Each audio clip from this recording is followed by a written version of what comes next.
2 weeks after the Maker is ensnared within the city, Tony Stark and Reed Richards, who adopts the moniker Dr. Doom, penetrate Asgard in search of someone they believe has been wrongly imprisoned. We learn that it's Thor, the god of thunder and lightning, they aim to set free. Once freed from his confines, Thor seeks out Mjolnir, which is under the watch of Lady Sif, his warden. Thor is unable to persuade Sif to release him along with his hammer. As Sif remains reluctant about freeing him and returning Mjolnir, Tony informs Thor that they lack the time to engage in combat with Sif and her guards.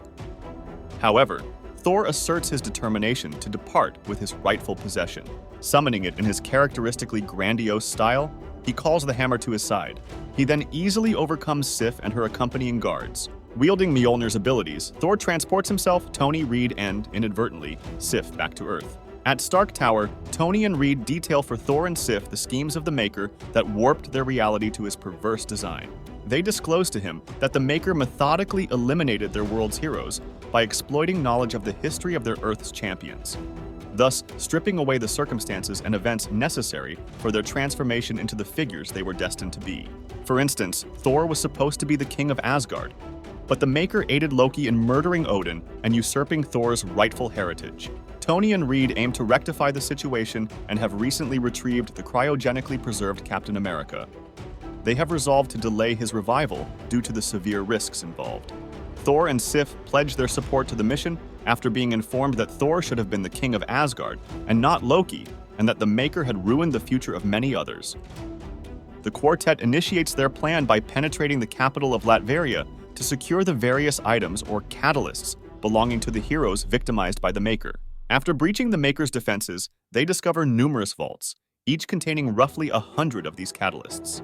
Before they devise a plan to transport all the vaults, they are abruptly assaulted by Hunry Dugary, aka Captain Britain, a member of the Maker's Council, who ruthlessly stabs Thor in the back with his sword. He then confronts and swiftly overcomes Sif. He proceeds to fight Tony, remaining unaware of Tony's identity until Tony's mask is removed. Tony tells Dugary to remember his face as he fires a repulsor beam directly into Dugary's eye.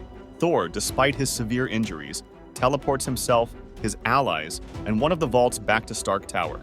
Tony urgently initiates the tower's emergency medical protocols to treat a severely wounded Thor. Dugary, now missing his left eye from Tony's assault, reports back to the Council about his skirmish with the intruders.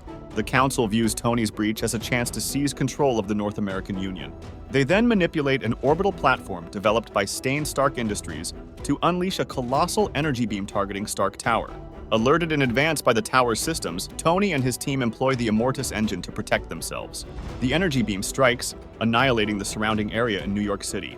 The Council manipulates the narrative to portray the attack as a terrorist act committed by Tony Stark, using the fact that his company constructed the platform, thus justifying their takeover of the North American Union.